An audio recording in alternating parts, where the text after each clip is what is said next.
Eudora Fenn stepped off the mud coach in a dress mended at both elbows, and the bailiff waved her toward the back bench like she'd come to sweep it. She didn't argue. She folded her gloves and sat. Then she rose to speak for a homesteader the court meant to ruin. Judge Ambrose Teale, over a packed gallery of 30-odd cattlemen, barely looked up. "This is a court of law, grandmother, not a poorhouse line. Sit down before you waste its daylight." Behind the bench, the clerk went white, leaned toward the judge's ear, and the judge waved him off without looking. If you've ever been underestimated by someone who should have looked closer, this story is for you. Subscribe now and comment the town you're watching from. I want to see how far this one travels. The mud coach came into Alder Bluff a little after noon, and the woman who stepped down from it looked like she belonged to no one there. Her dress was gray. It had been a better gray once. Now it was mended at both elbows, and the thread she'd used did not quite match, so the patches showed if you looked. Most people did not look. That was the thing about a woman dressed like that. The eye slid off her the way rain slides off a slate roof. She carried two things: a small carpet bag, worn soft at the corners, and a black tin box, dented on one side, tied shut with a bootlace because the clasp had given out years back and she'd never seen the need to fix it. The bailiff was standing on the courthouse steps across the square, watching the coach unload. He saw the gray dress. He saw the mended elbows. He waved a hand at her, loose and careless, and pointed toward the back of the building, without a word. Like she'd come to sweep it, like she'd come to haul ash from the stove and boil the linens. She did not argue. She set the carpet bag down. She pulled off her gloves, one finger at a time, and folded them together in her palm. Then she looked at the bailiff for just a moment. Not angry, not hurt. She looked at him the way you look at weather you cannot change. And she went where he pointed, and she found a bench near the back, and she sat. Her name was Eudora Fenn. She was 61 years old, and she owned the ground the courthouse stood on, and the street it faced, and near every lot from the water tower to the church. But no one in Alder Bluff knew that. She had spent 11 years making sure of it. Let me take you back, so you understand. Her husband had been Elam Fenn, a surveyor, a quiet man with a long stride and a longer patience, the kind who could stand in a river bottom at dawn and see a town that wasn't there yet. He had come up through this country when it was grass and antelope and a single trading post. He'd walked it. He'd chained it. He'd platted the whole town site of Alder Bluff with his own hands, driven the corner stakes himself, and filed the patents in the territorial office before the first store went up. Every original lot had been his, not by trickery, by work, and by law, and by being there first with the papers in order. When the settlers came, they bought from Absalom, or they leased from Absalom, and the town grew up on fen ground the way a garden grows up in a plot a man has already fenced. He died the winter Eudora turned 50. Pneumonia, quick and mean, in 3 days, and she found herself, in the space of one hard week, the owner of an entire town. Now, a different woman might have moved into the biggest house on the hill and hung her name on a brass plate, might have collected her rents in person, in a fine buggy with a fine hat. Eudora did not want any of that. She had watched what money did to people who wore it out loud. She had buried a husband who'd never once raised his voice, and she found she wanted to live the way he'd lived. Small, plain, close to the ground. So she did a strange thing. She hired a land agent, a careful, close-mouthed man named Corliss, who kept an office 2 counties over and answered her letters, and never, ever gave her name. To the town, the Fenn estate became a distant thing. A signature on a lease. An address you mailed your rent to. Folks assumed it was some company back east, some heir who'd never set foot in the territory. And Eudora moved herself into a little log cabin on the river, 2 valleys off, where she kept chickens and a milk goat and read her mail by lamplight, and no one who passed her on the road would have guessed she was anything but a widow scraping by. She liked it that way. She liked being looked past. There is a kind of freedom in it that people who are stared at never get to know. But she read every letter. That was her one rule. Corliss handled the money and the leases and the ledgers, but any letter that came addressed to the Fenn estate from a real person, a person in trouble, Corliss forwarded to her cabin unopened, and she read it herself. Every word, by lamplight, with her spectacles down on her nose. That was how the boy's letter found her. It had come 3 weeks back. The hand was young and cramped, the spelling honest and rough. It was signed Elam Rourke, and it said, near the bottom, in a line she had read 4 times before she folded it, that he was going to lose the only ground his family had ever owned, and he did not know who else to write, and if there was any mercy in the estate, would somebody please answer. She had answered by packing the black tin box. The coach driver was seeing to his team when she came up beside him. She waited until he'd loosed the last buckle. She was a patient woman, and she'd learned long ago that men tell you more when you don't crowd them. "I'll trouble you for one thing," she said. "The judge riding circuit this week. Do you know his name?" The driver looked at her sideways. A little surprised the laundress could read a docket. "That'd be Teale," he said. "Ambrose Teale. Been on this circuit going on 4 years now." He spat, not unkindly, off to the side. "Hard man. Clears his docket quick. The cattle folk favor him." "Teale," she said, and she took her gloves, which she'd been holding folded in one hand, and she put them back on. Slowly, one finger at a time, then the other hand. The way a person does a thing while they are thinking about something else entirely. The driver watched her do it, and didn't know why it made the back of his neck go cold. And then he forgot about it. Because a man had come to ask about a freight trunk, and there was work to be done. Why would a shabby widow travel 2 days on a mud coach over bad road for a stranger's claim? Hold on to that. It matters more than it looks. The courtroom filled up the next morning, like a stock pen on sale day. It was a plain room. Whitewashed walls gone gray at the corners, a wood stove ticking in the back, a rail of oiled pine dividing the gallery from the front, and behind the rail, a table for the county's business and a table for whoever the county's business was being done to. The bench itself sat up on a low platform so that the judge looked down on everyone, which was the point of building it that way. The gallery was cattlemen. 30 of them, maybe more. Big men in good coats, hats on their knees, boots up on the rail rungs. They came in smelling of horse and cigar and cold morning air, and they filled the front benches. And they talked among themselves in the low, easy way of men who already know how the day is going to go. Eudora sat in the back, same as before. She'd found a spot near the stove, on the aisle, and she'd set the carpet bag under the bench and the black tin box on her knees, both hands resting on the lid. The clerk came in first. A narrow man, going bald early, with ink on his right cuff and a careful way of setting down his books. His name was Halloran. He laid out the docket and the county seal and the great leather record book, and he squared them all to the edge of the table, and he did not look up at the gallery. Because looking up at the gallery was not his job.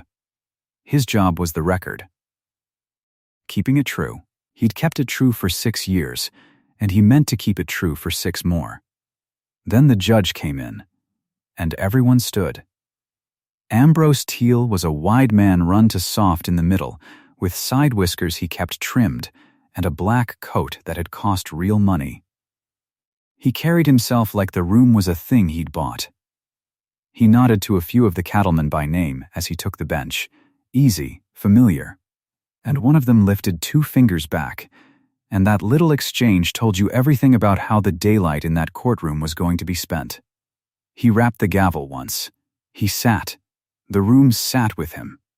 "Call it," he said. Halloran read from the docket in his dry clerk's voice. Matter of Alder Bluff land and cattle company against Rourke. Foreclosure on a promissory note. $90.18, secured against the Northwest Quarter, with proving up pending. A man rose at the front table. Vernon Skeet. He owned the land company, and he wore it the way Teale wore the bench, like the room was already his. He was lean where Teale was soft, and he had a smile that never once reached the top half of his face. He said his piece smooth and quick. The note was overdue. The company had been more than patient. The claim was in default, and under the terms, redemption was near out of time. 19 days, he said, and the boy hadn't a nickel toward it. He asked the court to confirm the foreclosure and be done. And there, at the far end of the front table, alone, sat the boy. Elam Rourke. 19 days from losing everything. And he looked it. He was young, maybe 22, with big raw hands he didn't know where to put, and a collar buttoned all the way up because it was the only clean thing he owned. He kept his eyes down. He'd been told, likely by everyone he knew, that there was nothing to be done. That you cannot fight a land company and a friendly judge with a note you can't pay. He believed it. You could see him believing it. He'd come to watch himself be foreclosed, the way a man comes to watch his own barn burn. Because leaving felt worse than staying. The Northwest Quarter had river frontage, good water in a dry country. That was the whole of it. That was why a company worth a great deal of money wanted a poor boy's ground badly enough to send its owner down to a circuit court on a cold morning. Teale glanced at the boy, glanced at Skeet. The thing was already decided in his face. "Anyone speak for the respondent?" he said. He said it the way you ask a question you already know the answer to, and in the back of the room, by the stove, the widow stood up. She did not stand quickly. She got to her feet the way an older woman does, one hand on the bench in front. And she set the black tin box down on the seat behind her, and she folded her hands, and she said, in a voice pitched just loud enough to carry, "I would speak for him, Your Honor." The gallery turned. 30 heads, all at once, and a low sound went through them, half a laugh. Here was a gray little woman in a mended dress rising up in a room full of coats that cost more than her whole wardrobe. Teale did not even lift his eyes from his papers. "Widows' sympathies aren't evidence," he said. Flat, bored, and a few of the cattlemen chuckled out loud, and one slapped his knee because the judge had made a joke and it was good manners to laugh. But Halloran, the clerk, had looked up. He'd looked up at the sound of her voice, the way anyone might. And then, he had not looked away. He was staring at her face, and something was happening in his own, some slow, terrible recognition climbing up out of 6 years of records and seals and signatures. His mouth opened. His hand went flat on the table, and he started to rise, half up off his stool, the way a man rises when he's just understood something that changes the whole shape of the day. "Sit down, Halloran," Teale said, not even looking at him. Nobody called for the record. And Halloran sat, slowly, white to the lips. His eyes stayed on the widow a moment longer, and then he dropped them to his book, and his hand, when he dipped the pen, was not quite steady. No one in the gallery saw it. They were all watching the judge have his fun. But it happened, and it was the first crack. And if you had been standing where the widow stood, you'd have seen the clerk go pale as tallow at the sight of her plain gray face. Eudora had seen it. She gave the clerk the smallest nod, barely a motion at all. A thing between two people who understand each other across a crowded room. Then she reached down and picked up the black tin box, and she carried it forward, up the aisle, through the gallery of staring men, and she set it on the pine rail. She set it down easy. No ceremony. She set it down the way another woman might set down a lunch pail she meant to come back to. And she left it there, and it sat on the rail, dented and tied with its bootlace, and not one man in that room gave it a second glance. "Your Honor," she said, "I don't rise to offer sympathy. I rise to ask the court a question of law." Teale sighed. He leaned back. He had a docket to clear and a lunch to get to, and here was an old woman who wanted to play at lawyer. But there were 30 men watching, and a judge who won't hear a soul out looks worse than one who hears them and rules against them. So he waved a hand.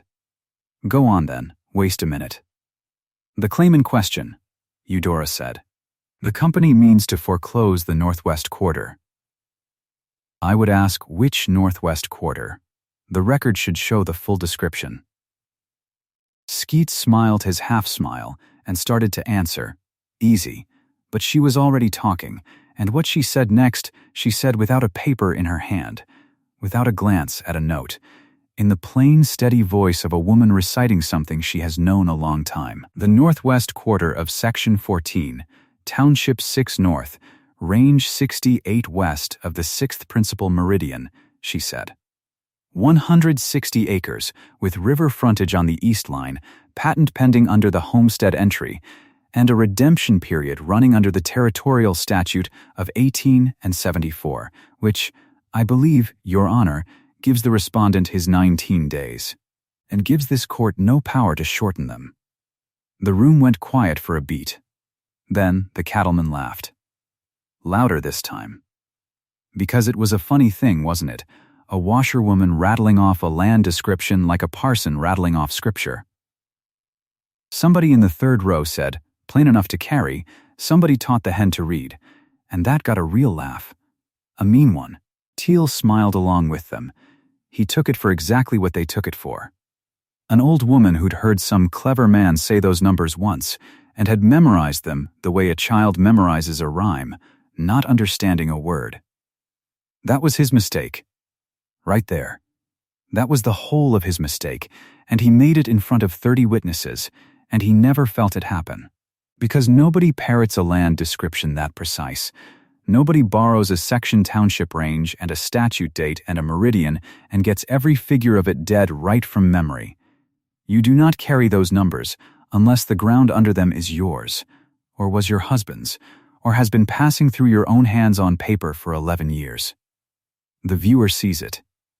Skeet did not see it. He leaned over to Teale and said something behind his hand, and Teale nodded, amused, and the two of them shared a look that a poor boy at the end of the table caught and understood, and Elam Rourke put his face down toward his big raw hands and gave up a little more of whatever hope he'd carried in. Madam, Teale said, and he was enjoying himself now, playing to the room. That is a great many numbers. Did you count them on your fingers? More laughter. He wrote it. He liked the sound of it. I ask only, Eudora said, steady as ever, that title be verified before the court rules. That's a small thing. The ground is a matter of record. The record will settle it. And here the judge's patience ran out, the way it always does with men like Teale, the moment a thing stops being funny and starts being a bother. He leaned forward over the bench. He let the smile go. He pointed the butt end of his gavel at her, down the length of the room, and he said it loud, so every man there would hear him put her in her place. This is a court of law. Grandmother, not a poorhouse line. I've a docket to clear, and you've wasted enough of its daylight. He turned his head. Bailiff, walk her out. And madam, one more word, and I'll fine you for contempt, and we'll see how a laundress pays it. The gallery jeered. That's the only word for it. They jeered. 30 men in good coats, jeering an old woman in a mended dress, stamping their boots on the rail rungs, and one called out, "Fine her." And another laughed so hard he had to wipe his eyes, and the bailiff started down the aisle toward her with his thumbs in his belt and a grin on his face, taking his time, because there was no hurry in walking out a woman like that. And Eudora Fenn stood in the middle of it and did not move. She did not flinch at the gavel. She did not color at the jeering. She let it wash over her the way she'd let the bailiff's careless hand wash over her on the courthouse steps, the way she'd let a whole town look past her for 11 years. She stood with her hands folded in front of her plain, gray dress, and she waited for the noise to finish. Because noise always finishes, and the black tin box sat on the rail beside her, untouched, and nobody in that whole roaring room knew what was in it. That was the bottom of the day, the lowest point, the wound as public and as deep as a wound can be.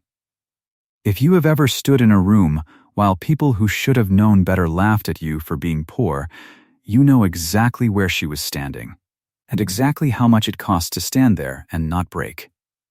She did not break. She turned her head, very slightly, toward the bailiff coming down the aisle, and she said, "Quiet, just for him. I'll sit. There's no call to lay hands on me." And she sat. She sat down on the front bench, since she'd come all that way forward, and she settled the box on her knees again, both hands on the lid. And she folded herself down small and patient, and the bailiff stopped in the aisle, looking a little foolish, with nothing left to walk out, and the laughter trailed off into the satisfied murmur of men who've watched a thing put right in their favor. Teale rapped the gavel. "Pleased, now," he said. "Where were we?" But up at the clerk's table, Halloran was moving. He had written nothing for a full minute. He'd sat through the whole of it, the recitation and the laughter and the threat, white and still, and something in him had finally come loose from something else. He got up off his stool. He took a single sheet from beneath the great record book, a paper he'd pulled without anyone marking it, a paper he'd been holding under his blotter since the widow first spoke, and he came around the end of his table and up onto the low step behind the bench, and he leaned in close to the judge's ear, and he whispered. Hard, fast, his hand actually gripped the edge of the bench while he did it, the knuckles gone bloodless. Whatever he said it with everything he had, and Teale, mid-swagger, riding the good feeling of a room that loved him, waved him off. He didn't even turn his head. He lifted one hand, the way you'd shoo a fly from the rim of your coffee, and he said, low, out the side of his mouth, "Not now, Halloran." And he kept his eyes on Skeet and the boy and the pleasant morning he was having. He did not take the paper. He did not read the paper. He did not so much as glance at the clerk's white face 6 inches from his own. That was the blind spot detonating, though no one in the room would have called it that. That was a proud man too pleased with himself to hear the one voice trying to save him. Halloran stood a moment longer, the paper trembling in his hand. Then he stepped back down. He went to his stool. He set the paper flat under his blotter again, careful, and he looked out at the widow on the front bench, and she looked back at him, and once more she gave him that small nod. Steady, almost kind. As if to say, I know. It's all right. Let it come. What did the clerk see? What was on that paper he tried 3 times to make the judge read? You'll know soon.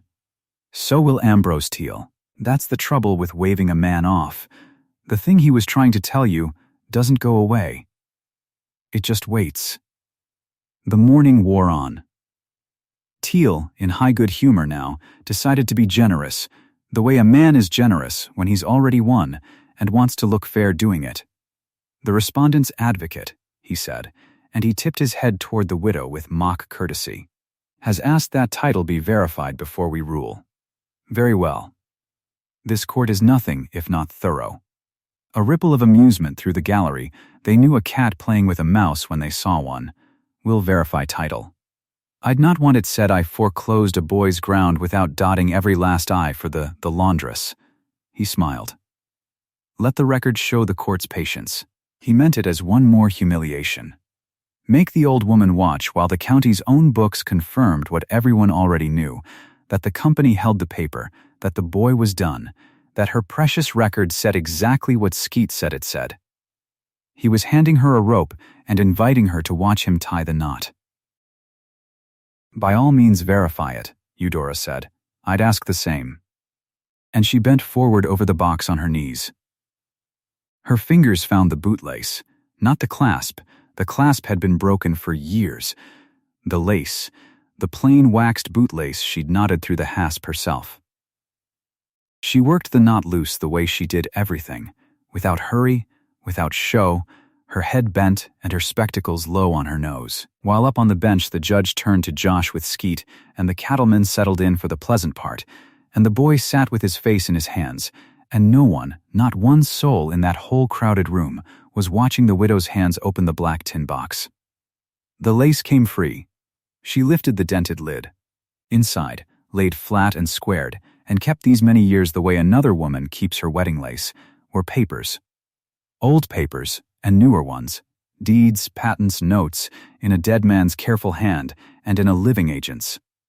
The whole weight of a town, folded down into a box a woman could carry on her knees, tied shut with a bootlace because the clasp had never seemed worth the fixing. She drew out one sheet. Just one. The top one. She knew it by its fold. She got to her feet again, unhurried, and she stepped up to the rail, and she waited for the judge to notice she was standing. It took him a moment. He was still laughing at something Skeet had said. Then, he saw her there, patient, a single paper in her hand, and he waved it forward with a grin, playing to his gallery one last time. "What's this, then? Your marriage lines? Come, let's see what the laundress has brought us." She laid the paper flat on the bench in front of him. She did not slap it down.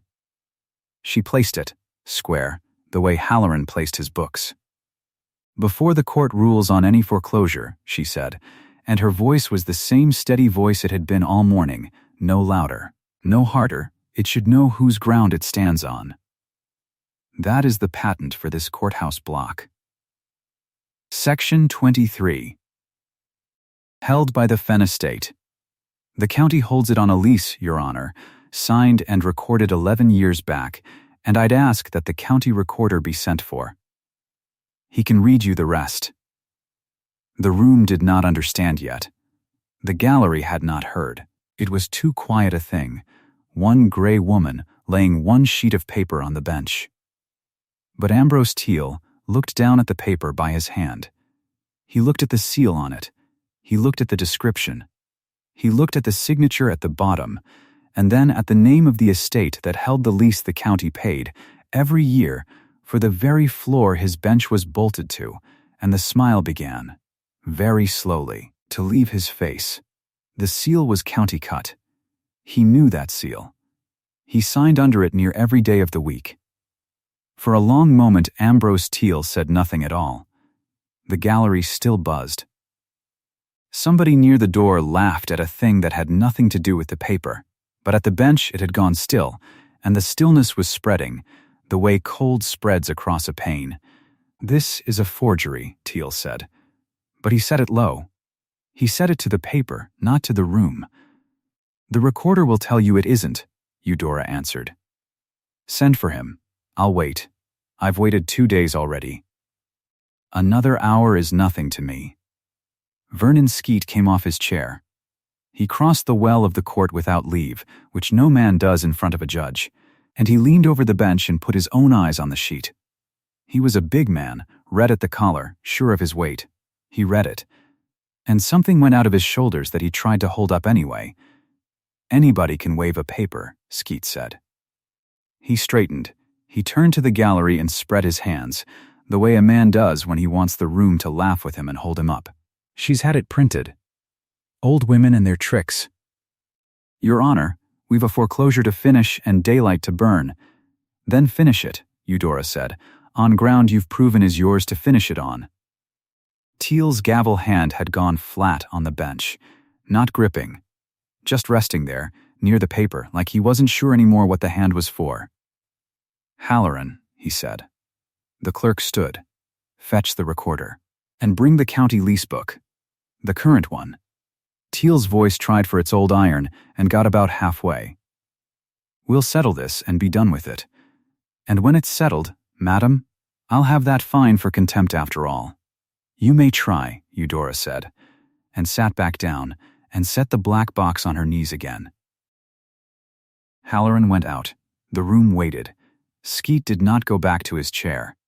He stood in the well, big and red, and he looked at the gray woman on the back bench, and for the first time that morning he looked at her the way a man looks at a thing he cannot place and has begun to fear.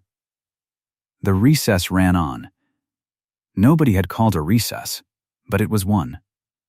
The gallery of cattlemen shifted and muttered. A few laughed still, but the laughs had gotten thin, the way a fire gets thin when the wind turns. Word had begun to travel down the benches, front to back, the way it does, the courthouse ground, "Boys, she's got a paper says the county rents it," and each man who heard it turned and looked at her and turned back and said nothing. Elam Rourke sat alone at the front table where they'd put him, 19 days from losing everything he'd broken his hands on, and he did not understand one word of what was happening. He only knew the room had changed around him. He knew the judge had stopped smiling. He looked back over his shoulder, once at the old woman he'd never met, and she gave him a small nod. Steady, like a door held open, Halloran came back with the recorder, a stooped man named Price with ink to the second knuckle, and Price carried the lease book like it might bite. Behind them, the county recorder's own clerk carried a second ledger. Teale watched them come, and something in his face was working hard to stay a judge's face. Eudora untied the bootlace again. She did it slow. There was no hurry left in the room for her to match. "While the recorder finds his place," she said, "the court might look at one more paper. Since we're settling what's whose." She drew a second sheet from the box. She rose. She stepped to the rail. And this time Teale did not wave her forward with any grin. This time, he watched her hand the way a man watches a hand near a gun. She laid it on the bench beside the first. "That's a note," she said. "A private note. $2,650 at interest secured against a dwelling house and the town lot under it. Lot 9, Block 4. New house. Fine one. Fresh paint on it still, I'd wager." She paused. Just a breath. The notes held by the Fenn estate, "Your Honor. Financed through the estate's agent, the same agent, I believe, you've never had the pleasure of meeting." Teale looked at the note. He read the lot. He read the block. He read the figure. And the color went out of his face the way water goes out of a cracked jug, not all at once, but steady, and gone. Lot 9, Block 4, was his own front door. "That's my house," he said. He didn't mean to say it out loud. It came out of him small, a boy's voice under the judge's. "It's your house," Eudora agreed. "You owe on it. You owe on it to me. You've owed on it to me since the day the paint was wet, and you signed for it, and you never once thought to ask whose money built your porch." The gallery heard that. The front benches heard it clean, and it went back through them in a hiss. Teale's own house, the judge's own house. Held by the laundress he'd threatened to fine. Skeet had gone very quiet in the well of the court. "Now," Eudora said, and she turned, unhurried, and she looked at Skeet for the first time all morning, straight on. "Mr. Skeet here has a company.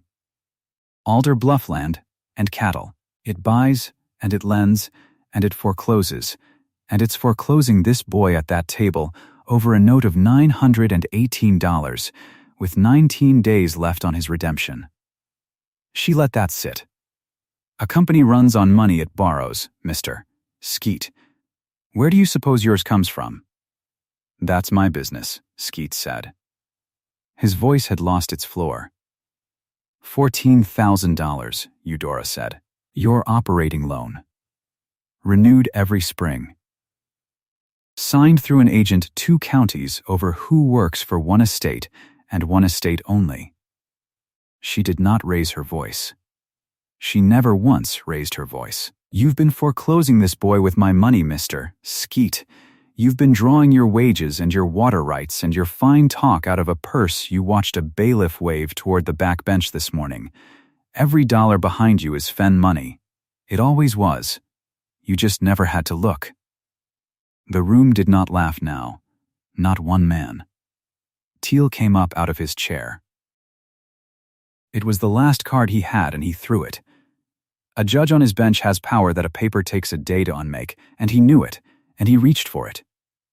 "This court," he said, loud, too loud, reaching for the old iron and grabbing it with both hands, "has not verified one word of this.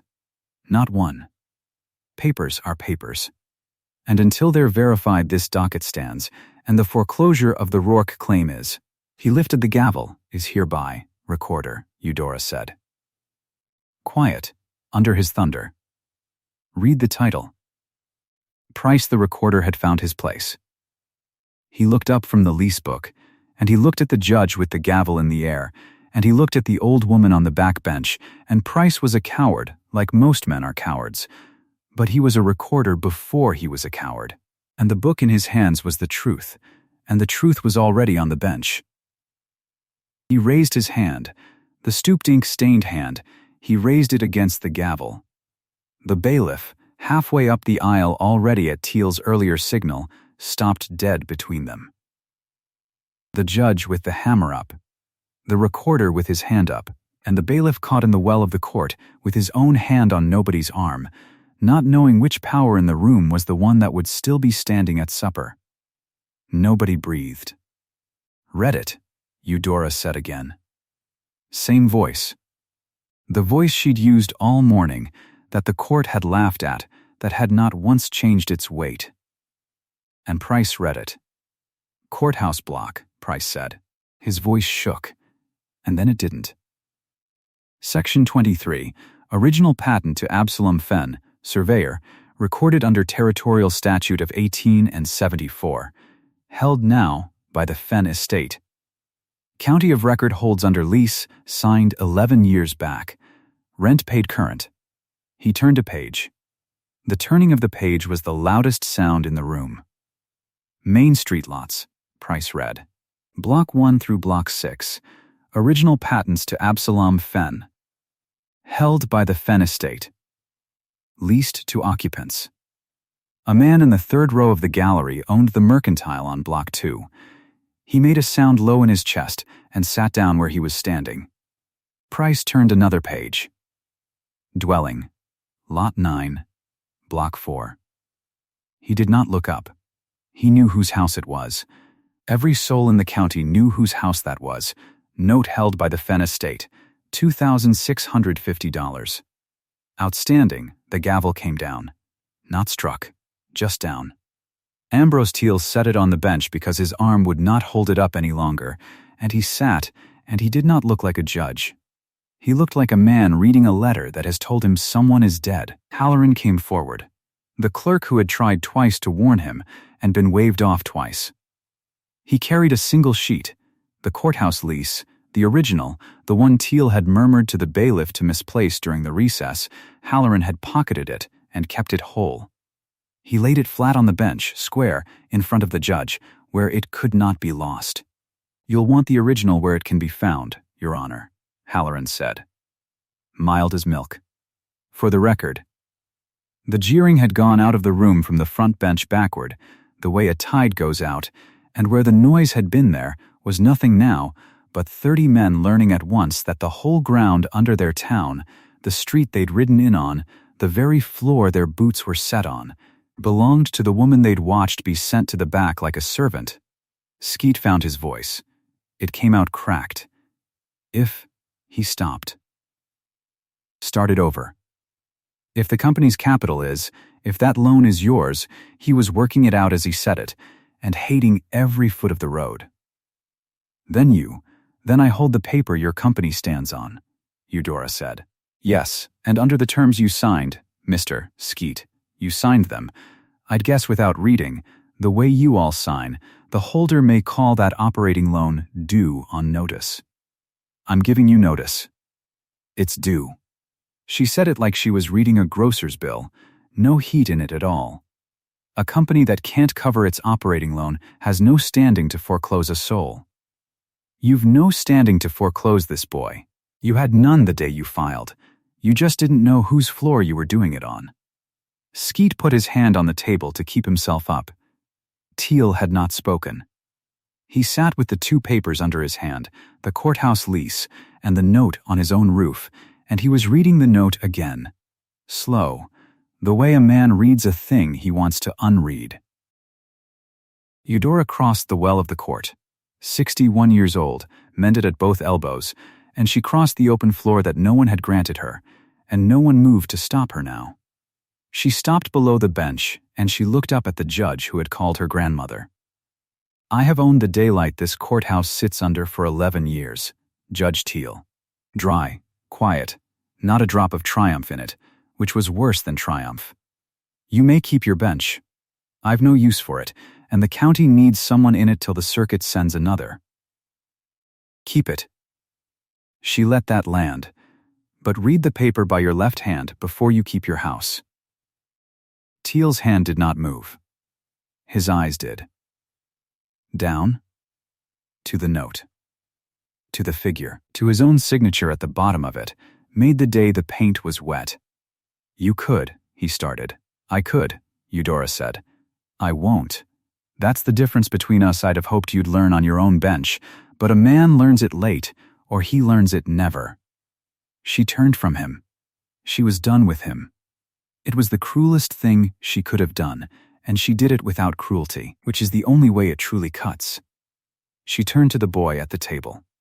Elam Rourke stood up because he did not know what else a body did. You wrote a letter, Eudora said to him, to an estate agent 2 counties over. Begging. You told yourself it was a wasted stamp. Yes'm, Rourke said. It was the first word he'd managed all morning. It wasn't wasted. I read every one myself. She reached into the black box. She drew out a folded band of banknotes, worn soft, and she counted them onto the table in front of him, out loud, the way you count for a man who has never in his life seen that much money in one place. $918. That's your note. It's redeemed. Paid in full, this day, before this court, with the recorder sitting witness. She looked at Price. Mark it. Marked, Price said, and wrote, and his hand had stopped shaking.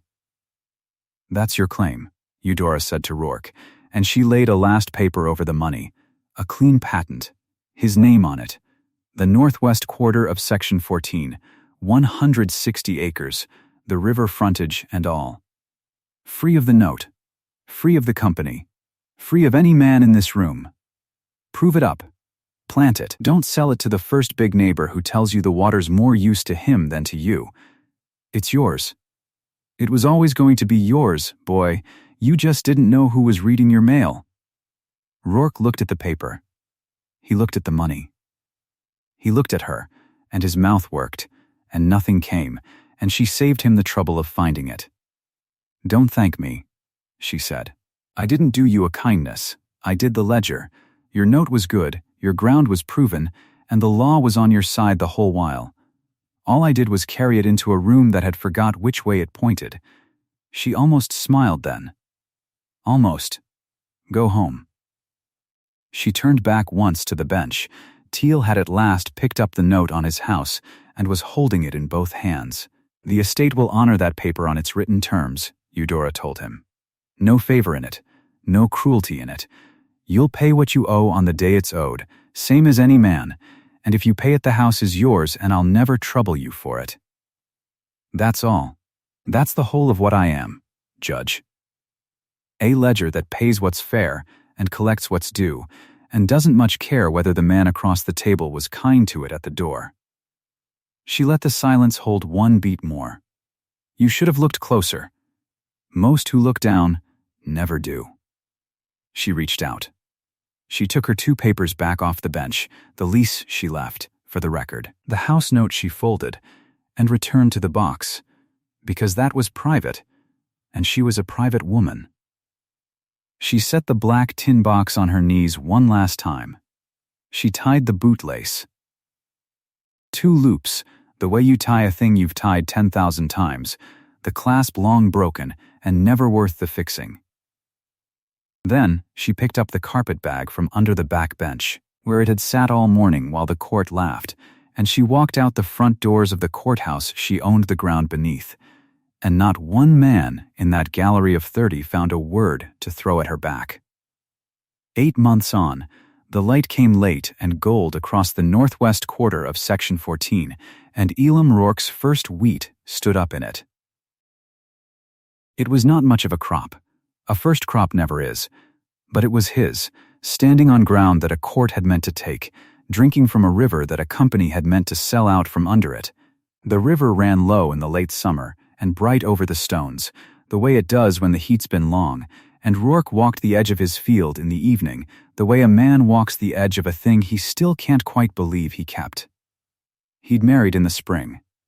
There was a garden in behind the soddy now, and a milk cow, and a second room going up in raw pine that smelled of sap when the sun hit it. He did not talk much about the day in the courthouse. When folks asked, he said only that an old woman had read his letter. Some of them thought he was simple. He let them. In Alder Bluff, the main street ran the same as it ever had, the Mercantile on Block 2, and the Smith on Block 1, and the land office where Skeet's company still kept its door open. But the company did its business now under new terms, plain terms, written in the estate's own careful hand, no foreclosing a proven claim over a 19-day clock. No water bought cheap off a man with his back to a wall. Skeet still owned his share of it. He'd learned to run it honest, which is a thing some men can only learn the once, and hard. He did not ride out to the back country anymore to lean on homesteaders. He'd found it didn't pay. There was no sign anywhere on that street with the name Fenn on it. There never had been. The woman who owned the ground under every board of it liked it that way, and it stayed that way. The circuit came through in June and did not list Judge Ambrose Teale. He'd stepped down before they could ask him to. He kept his house on Lot 9, Block 4. He paid the note on it every quarter, on the day it was owed, to an agent he'd finally met the once and hadn't much cared to meet again. He was a smaller man now, and quieter, and some said a better one, though that was hard to measure and nobody tried very hard. He no longer favored the cattle interests, for the good reason that he no longer favored anyone. A man who has read his own name on the underside of the world tends to go careful after. Halloran kept the record. He was still the clerk. He'd turned down a chance to be more than that, because keeping the record honest was the only work he'd ever wanted, and now there was a story under it he was proud to have kept straight. When new folk came to file a claim, he showed them where to sign, and he never once told them whose county they were signing into. That wasn't his to tell. And a little after noon on a bright day at the end of that summer, the mud coach out of Alder Bluff took on a gray-haired passenger in a dress mended at both elbows, with a carpet bag and a dented black tin box tied shut with a bootlace. There was a young man already aboard, a drummer of some kind, new to the territory, full of himself the way the young and new are. He watched her climb up slow. He watched her settle the box on her knees. He took in the mended elbows and the plain gray hair and the worn soft gloves, and he made up his mind about her the way the whole territory always had, in about the time it takes to blink. "Long way to be traveling alone, Mother," he said, kind enough. "The way you're kind to a thing you've decided is beneath you. You in service somewhere down the line? Cook? Maybe? Laundress?" Eudora Fenn folded her gloves in her lap. She looked out the window at the street she owned, going by low and gold in the afternoon light, the wheat country opening up beyond it, all the way to the hills. "Something like that," she said. And she let it stand. The coach pulled out. The dust came up gold behind it. The young man went back to his own thoughts, having learned nothing, the way most do. And the old woman rode out of Alder Bluff with the whole of it folded down small on her knees, tied shut with a bootlace, because the ones who look closest are so rarely the ones who look down, and she had never once, in 61 years, felt the need to tell a soul which kind she was. "Comment the town you're watching from. I'd like to see how far this one's traveled." There is a particular kind of silence that sits in a room after something true has been said aloud. Not the silence of confusion, not the silence of shock exactly, but the silence of people adjusting to a world that has just quietly rearranged itself around them without asking permission. Halloran knew that silence well. He had been keeping records in rooms like that one for 17 years, and he had learned to recognize the moment a room stopped belonging to the man at the front of it. He folded the courthouse lease the way you fold something you mean to keep, and he placed it in the county record book, and he did not look at the judge when he did it. Rourke walked out of that courtroom carrying a piece of paper that said the quarter section along the river was his, clear of debt, no lien, no note outstanding, signed in a hand he did not recognize, and did not need to. He stood on the courthouse steps in the afternoon light and read the paper twice. He was 19 days from losing everything his family had staked on a strip of water frontage ground, and now he was not. He had not quite worked out yet what to do with that. He just stood there, in the sun, holding it. The cattlemen filed out around him without meeting his eyes. Skeet left through the side door. Teale remained at the bench a long time after the gallery emptied. The recorder's copies were stacked at his left hand where she had said they would be. He sat with his hands flat on the wood and looked at nothing in particular, the way a man looks when the thing he has been most confident of has turned out to be precisely wrong, and there is no one left in the room to perform composure for. 8 months is long enough for wheat to stand, and a circuit docket to be revised, and a company's operating note to be restructured under the terms its creditor sets. It is long enough for a house to remain in a man's possession, the note honored on schedule, no favor given and no cruelty intended, just the ledger kept correctly, which is the only kind of mercy the ledger knows how to offer. Halloran kept the record. He always had. That was the whole of what he ever asked of himself, and it turned out to be enough. The wheat on Rourke's quarter section came up straight that first year, running down to the riverbank where the water moved low and bright in the late summer heat, the kind of river that looks like it has always been there, and always will be, and is not interested in any of the human arrangements made along its banks. It isn't. That is the river's one advantage over almost everyone, and somewhere 2 valleys off, in a river cabin that no sign anywhere connected to the Fenn name, a gray-haired woman read correspondence from a land agent and answered it in a careful hand, and kept her own record the way she always had. Thoroughly, quietly, without announcing herself to anyone who had not thought to look. The ones who look closest are so rarely the ones who look down. If that landed somewhere for you, let it sit. And comment the town you're watching from. I want to see how far this one travels.